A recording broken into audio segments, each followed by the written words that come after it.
Bonsoir à tous et bienvenue dans ce 20h à la une des résultats du BFM qui tombent dans le sud du pays mais sans satisfaction. Toutefois, l'espoir est encore permis avec le taux d'admissibilité à Dakar. L'heure est encore aux corrections.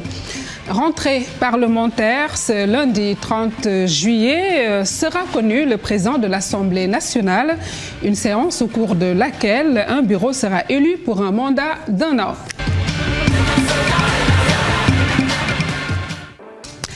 Mesdames, Messieurs, merci de nous recevoir chez vous. Ça commence à tomber déjà, les résultats du BFM après la fin des examens hier samedi à Sédhiou et Vélingara.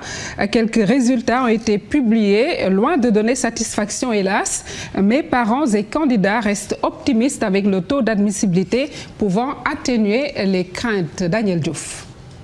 C'était un peu difficile quand même pour nous, car nous n'avons pas bien fini le programme. C'était très difficile parce que le sujet n'était pas aussi abordable qu'on le croyait. On n'a pas pu terminer notre programme. Ces candidats livraient leurs sentiments de sortie d'examen au brevet de fin d'études moyennes. Comme eux, sur l'ensemble du territoire national, ils sont nombreux à attendre le verdict des jurys dans lesquels ils ont composé. Si certains se veulent confiants, d'autres se font des soucis. Et les résultats tombés au sud du pays ne donnent pas satisfaction. Dans la région de Sédhiou, au CEM de Karantaba, 15 candidats admis d'office sur 79. 55 sont déclarés admissibles au second tour. Au jury B du lycée de Dianamalari, 88 candidats ont composé, seuls 13 sont admis d'office. 37 devront subir les épreuves du second tour.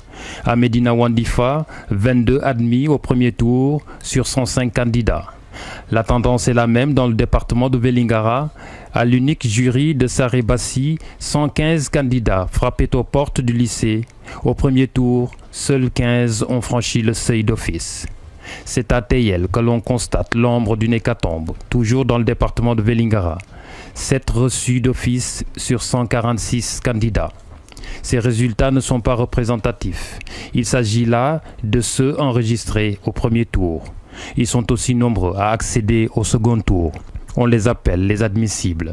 Le taux d'admissibilité est compris entre 50 et 90% dans la région de Sédhiou, par exemple. Rappelons qu'en 2011, il y avait 156 346 candidats. En 2012, 157 909, soit une augmentation nationale de 1563 candidats.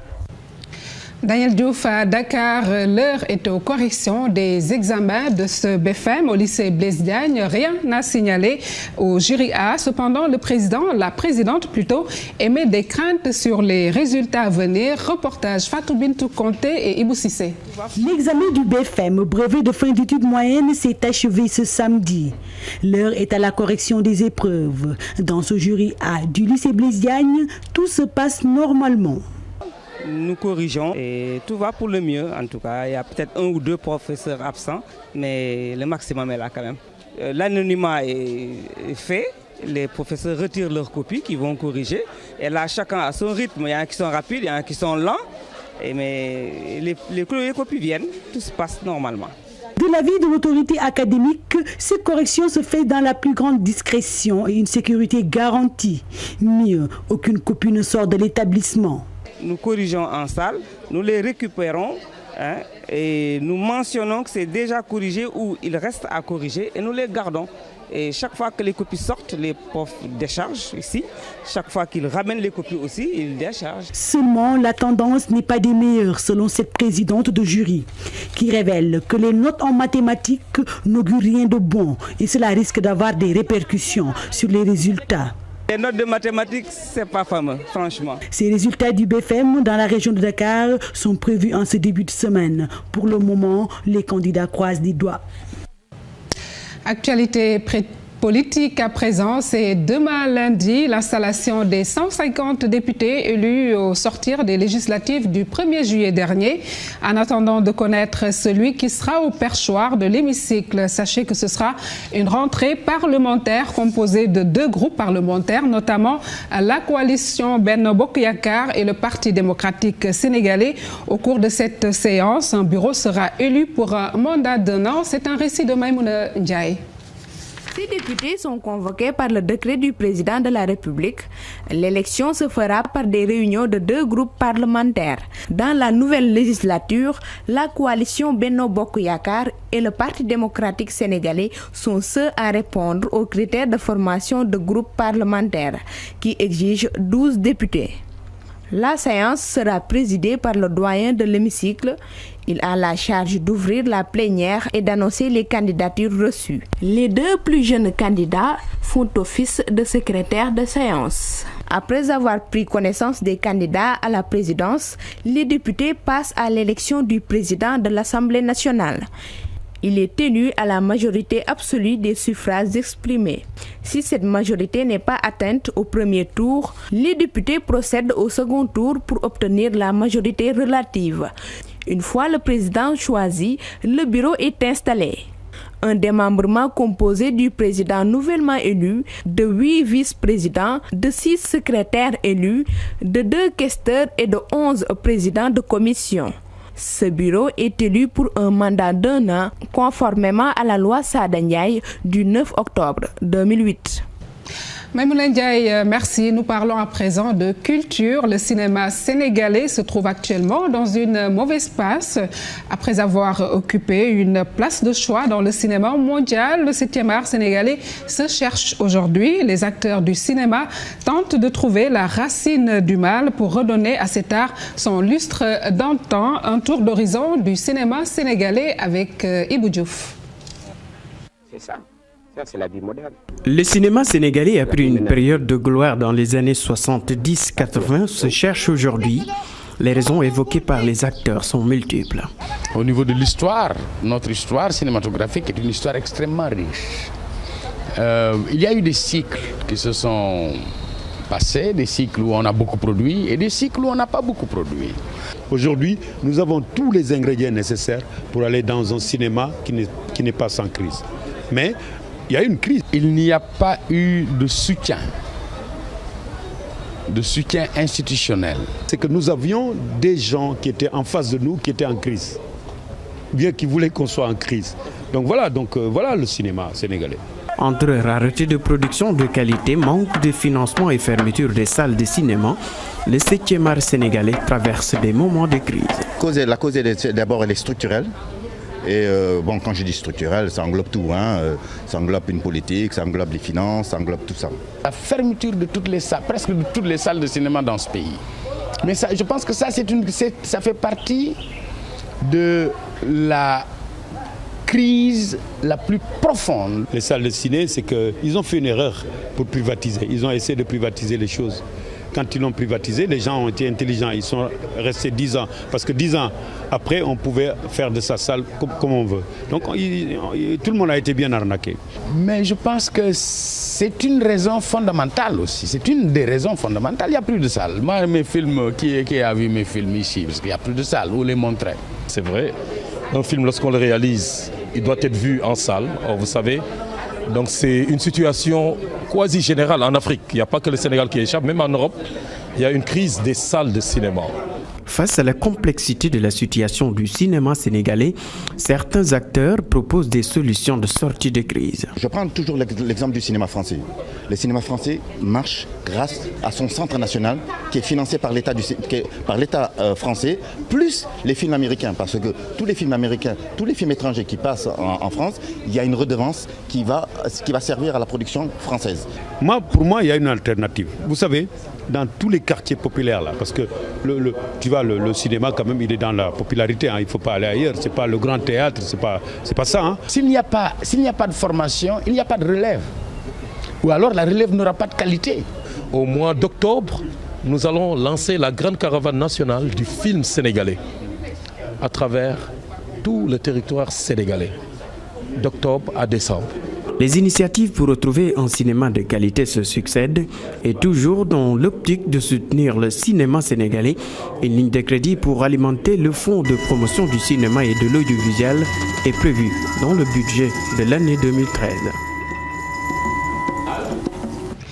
Retour sur la visite du ministre français des Affaires étrangères. Laurent Fabius sur la crise malienne indique que la France ne fera pas d'ingérence même si son pays est prêt à aider le Mali. Il invite également la CEDEAO et l'Union africaine à prendre toutes leurs responsabilités face au conflit nord-malien. Le diplomate français s'est prononcé en marge de sa visite au mouvement Y en a marre. Récit compte rendu plutôt d'Issa Prera Ababakar Camara. Le pôle du Sénégal des profondeurs à sa descente d'avion, Laurent Fabius s'est directement rendu au quartier général du mouvement Y en a marre. Pourquoi venir ici? Parce que je pense que le Sénégal, c'est pas simplement le Sénégal officiel. Vous savez, moi, comme vous l'avez dit gentiment, j'ai été ministre et Premier ministre quand j'étais très très jeune. Donc je commence à avoir une certaine expérience. Ça a beaucoup d'inconvénients, l'expérience, mais ça a quelques avantages. C'est qu'on sait les fautes à ne pas commettre. Et parmi les fautes principales à commettre, ou à plutôt à éviter, c'est la faute de rester enfermé dans les palais officiels et de se couper de la population. Il faut aller au contact de la population. C'est vrai en ce qui concerne la France, c'est vrai en ce qui concerne le Sénégal, et qu'ici, j'ai le sentiment que c'est le cœur du Sénégal qui bat, et donc j'ai eu envie, avec mes amis, d'écouter le cœur du Sénégal battre. La guerre au Nord-Mali s'est aussi invitée dans les débats. À ce sujet, le diplomate en chef français n'écarte pas l'aide de son pays, mais indique que c'est d'abord l'affaire de la CEDEAO et de l'Union africaine. À une résolution aux Nations Unies qui a été adoptée il y a maintenant une quinzaine de jours, qui demande précisément qu'il y ait un gouvernement d'union nationale. Mais il faut rendre à César qui est à César, c'est surtout la CEDEAO, c'est-à-dire l'organisme des pays africains, et aussi l'Union africaine qui a demandé qu'il y ait ce gouvernement d'union nationale. Et nous avons essayé de l'aider. Nous ne nous substituons pas aux décisions des Africains. Et puis sur la sécurité, j'insiste sur le fait que c'est aux Maliens eux-mêmes et aux Africains de la sous-région de fournir des troupes suffisantes pour retrouver leur sécurité. Et évidemment, ce serait une erreur et une faute que les Français ou d'autres de l'extérieur prétendent assurer la sécurité d'un pays qui est libre et qui est indépendant. Simplement, lorsque, au niveau européen, Laurent Fabius a en outre reparlé de la circulaire Guéant, tout en promettant de mettre fin aux procédures vexatoires pour obtenir le visa français. Tout de suite, la page des sports.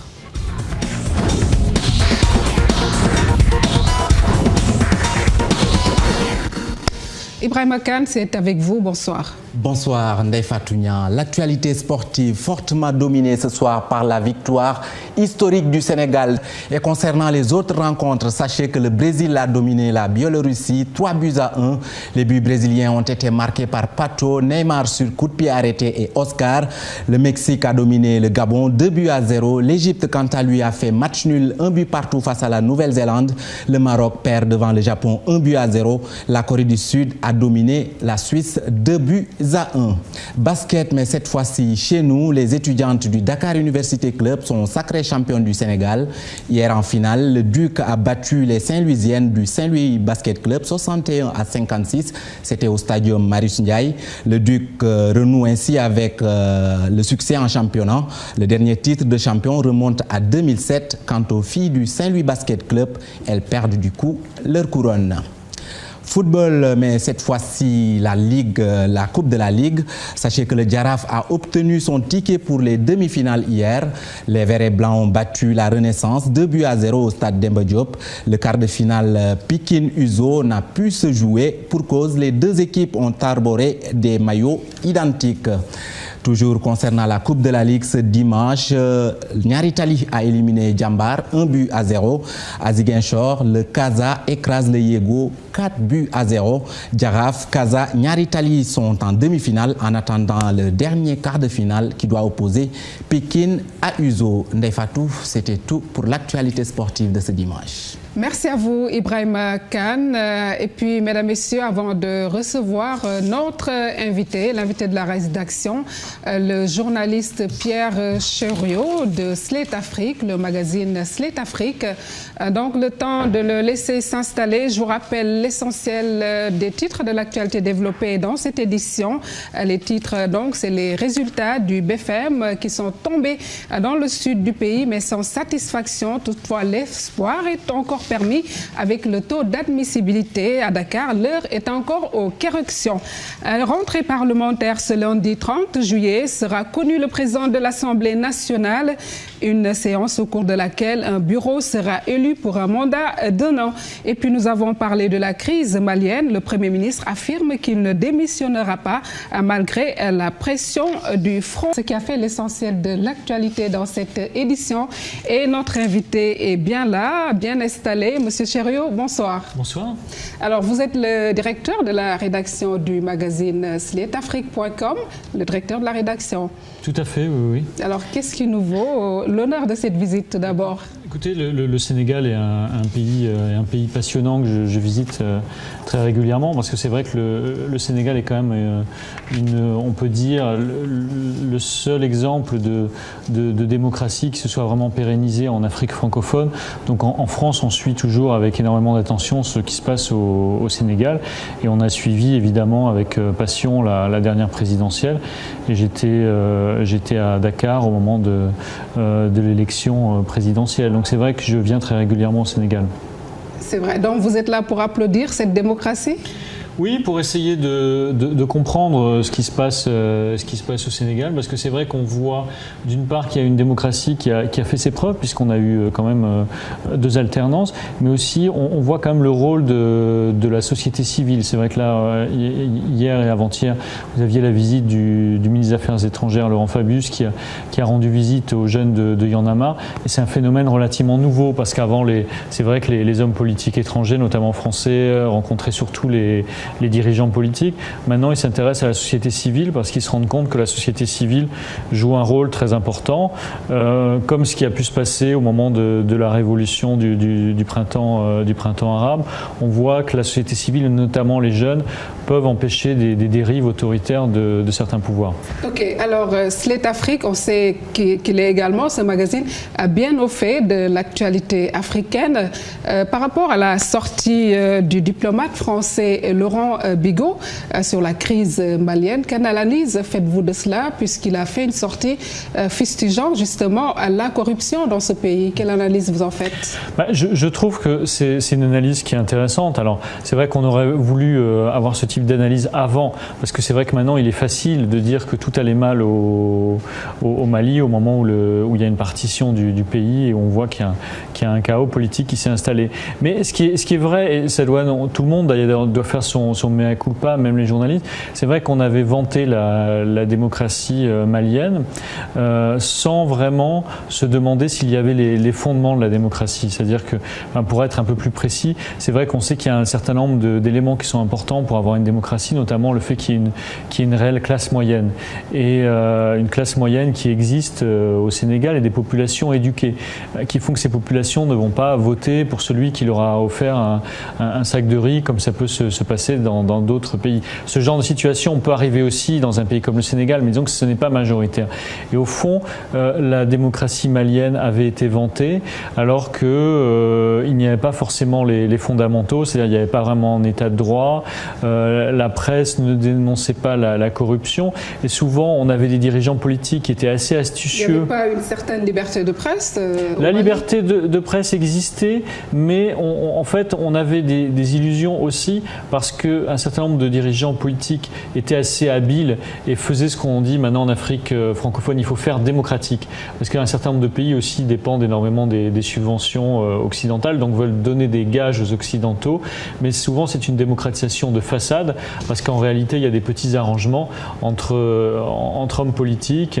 Il y a aussi une corruption qui peut s'installer, qui fait qu'au moment où la démocratie est menacée, le petit peuple n'a pas forcément envie de défendre la démocratie, parce que se dit au fond, qu'est-ce que cette démocratie nous a apporté ? Très peu de choses. Une minorité s'est extraordinairement enrichie, mais nous... Et quel sera le prix du combat ? Voilà, exactement. Alors, je rappelle que Pierre Chariot fait beaucoup de reportages sur le terrain, sur le continent africain, et donc nous restons sur cette crise malienne, mais ce sera pour parler de la démission du Premier ministre. Il refuse de démissionner, le Premier ministre de transition.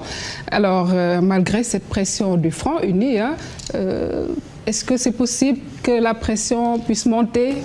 Oui, la pression va sans doute monter. Alors après, ce qui est assez étonnant, c'est qu'on a quand même une situation avec une classe politique qui semble vraiment se battre pour défendre ses précarés à l'intérieur de la capitale, mais qui semble très peu se préoccuper de ce qui se passe dans le reste du pays. Et c'est vrai que notamment les populations du Nord ont lancé un certain nombre d'appels au secours, parce que certaines populations du Nord vivent très mal l'occupation et le rôle que joue AQMI, un certain nombre d'islamistes.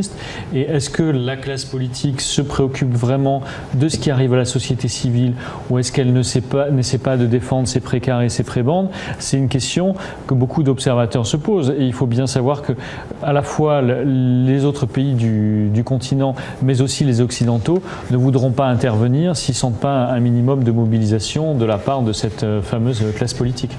Oui, je rappelle donc qu'un deadline est prévu et imposé par la CEDEAO pour un gouvernement d'union nationale le 31 juillet. Donc, ils attendent de ce Premier ministre qu'il installe un gouvernement d'union nationale. Sur l'actualité sénégalaise, on va vers une 12e législature. Est-ce que vous êtes au fait de cet homme qu'on attend sur le perchoir de l'hémicycle ? Oui, c'est vrai que moi je suis de longue date la carrière de Moustapha Niasse, parce que c'est vrai qu'il a joué un rôle très important. Vous pensez que ce sera Moustapha Niasse ? Il me semble qu'il fait partie de... Voilà, ce sont des spéculations. Alors c'est pas encore déterminé, mais c'est vrai que Moustapha Niasse a joué un rôle très important dans la vie politique sénégalaise, à la fois parce qu'il a quand même permis une première alternance, il a aussi permis d'une certaine façon une deuxième alternante. Donc il joue un rôle important. Après, la question qu'on peut se poser, c'est est-ce qu'il n'est pas important aussi qu'une nouvelle génération d'hommes politiques au Sénégal puisse aussi avoir leur chance, parce que c'est vrai qu'il y a ces dernières années, on avait vu le président Wade qui est un homme politique brillant, mais qui a eu du mal à quitter le pouvoir. On a vu la génération de Moustapha Niasse. Donc c'est vrai que cette génération a joué un rôle important. Et maintenant, est-ce qu'il n'y a pas une nouvelle génération qui peut émerger ? C'est aussi une question que se posent les observateurs. Parce que souvent en Afrique, la difficulté, c'est souvent de préparer les nouvelles générations. On a vu la situation de la Côte d'Ivoire. Au fond, c'est vrai qu'Houphouët-Boigny avait plutôt un bon bilan, mais au final, il n'a pas su quitter le pouvoir à temps, et il n'a pas su préparer sa succession. Et c'est vrai que c'est un petit peu une maladie du continent aussi, ne pas vouloir quitter le pouvoir et ne pas pouvoir préparer sa succession. Alors, Laurent Chériot, avant de parler de vos ouvrages, vous êtes également écrivain. On va parler du dossier Bissau-Guinéen. Vous le maîtrisez ? Oui, alors c'est vrai que c'est un dossier qui est particulièrement intéressant, même si c'est vrai que souvent on parle très peu de la Guinée-Bissau, parce que les gens disent que c'est un petit pays. Mais c'est un pays qui est particulièrement intéressant, parce que beaucoup d'observateurs se sont demandé s'il ne s'agissait pas du premier narco-État du continent. Alors la question qu'on peut se poser, c'est pour qu'il y ait un narco-État, il faudrait d'abord qu'il y ait un État. Et beaucoup d'observateurs se demandent c'est quand même un État, hein ? Oui, alors mais toutes les prérogatives de l'État, une police qui fonctionne, un état de droit. C'est vrai que les fondamentaux sont pas forcément là. On le voit d'ailleurs quand on voit à Bissau, souvent on nous dit que le président ne dort pas dans le palais présidentiel qui a été détruit, qu'on ne sait jamais où il est, parce que la sécurité du président n'est pas assurée, comme on a pu le voir un certain nombre de fois ces dernières années. Alors quel avenir politique pour ce pays ? Alors c'est une question qui est très complexe. Moi je pense qu'il faut arrêter d'avoir une vision trop parcellaire. C'est-à-dire, au fond, il faut arrêter de se dire trouvons une solution au problème de la Guinée-Bissau uniquement en Guinée-Bissau ou trouvons une solution au problème du Mali uniquement au Mali. Parce que ce qu'il faut bien voir, c'est quand un pays comme la Guinée-Bissau, par exemple, est déstabilisé, ça déstabilise toute la sous-région. Tous ces problèmes de narcotrafic qu'on peut trouver dans les deux Guinées risquent d'entraîner une criminalisation d'une partie importante de l'économie ouest-africaine. Et on voit aussi que la montée des islamistes au Nigeria ou au Mali menace aussi l'ensemble du continent. Donc je crois que pour régler ces problèmes, il faut vraiment que les pays qui fonctionnent sur le continent s'y intéressent, donc évidemment le Sénégal, tout à fait, mais il faut aussi que les Occidentaux, les autres puissances se disent pas ce sont simplement des problèmes africains, parce que si l'Afrique de l'Ouest est déstabilisée demain, ou si un certain nombre de pays ouest-africains sont déstabilisés, ça aura des conséquences sur le reste du monde, parce que maintenant il y a plus d'1 milliard d'habitants sur le continent, en 2050 il y aura 2 milliards d'habitants, donc si des régions entières du continent sont déstabilisées, ça déstabilisera forcément l'Europe et d'autres régions du globe. Donc on ne peut plus ignorer les problèmes de l'Afrique et se dire ce sont simplement des problèmes locaux. Ne pas les ignorer, mais ne pas faire d'ingérence, comme l'a souligné tout à l'heure le diplomate français Laurent Fabius. Alors, juste une minute pour parler de vos ouvrages. En plus d'être journaliste, vous êtes écrivain. À quand une prochaine publication? On sait que vous êtes passionné de séries noires. Oui, je vais publier un prochain livre, mais cette fois-ci ce ne sera pas un roman, ce sera un livre dans lequel je raconterai mon voyage entre Dakar et Paris, parce que Le Monde m'avait demandé de faire une série de reportages où je racontais mon voyage entre Dakar et Paris. Donc ce sera plus un carnet de voyage qui sera publié l'année prochaine, et je vais aussi publier un roman l'année prochaine qui se passera essentiellement en Afrique de l'Ouest et notamment au Sénégal, parce que je trouve que c'est un pays vraiment passionnant. L'histoire des séries noires, c'est toute une histoire pour Laurence Thériault. Oui, tout à fait. C'est vrai que je trouve que souvent les romans noirs, c'est une façon de très bien décrire la société et dans laquelle on vit, et de faire partager les aventures et les joies et les peines aussi qu'on a eues dans un certain nombre de pays. Parce que si j'écris un essai sociologique ou de politologue sur l'Afrique de l'Ouest, très peu de gens vont le lire. Alors que si c'est de la fiction, beaucoup plus de gens vont pouvoir rentrer dans ce type de récit. En tout cas, Pierre, bon vent pour l'écriture. Pierre, j'ai écorché plusieurs fois votre nom en vous appelant Laurent. Peut-être que vous n'êtes pas rendu compte. Si, je m'en suis rendu compte, mais c'est pas grave. Merci. Je sais qu'au Sénégal, on a l'habitude de rebaptiser les gens, donc on peut tout à fait me rebaptiser Laurent, ça ne me dérange pas. Merci en tout cas, Pierre Thériault, qui est le directeur de la rédaction de sletafrique.com et qui était dans nos murs, qui est là encore au Sénégal, un pays qu'il connaît bien. En tout cas, merci d'être venu nous voir. Mesdames, Messieurs, c'est la fin de cette édition. Merci à Daniel Diouf pour la réalisation rédactionnelle, Vieux Diouf à la partie technique, et bon début de semaine à tous.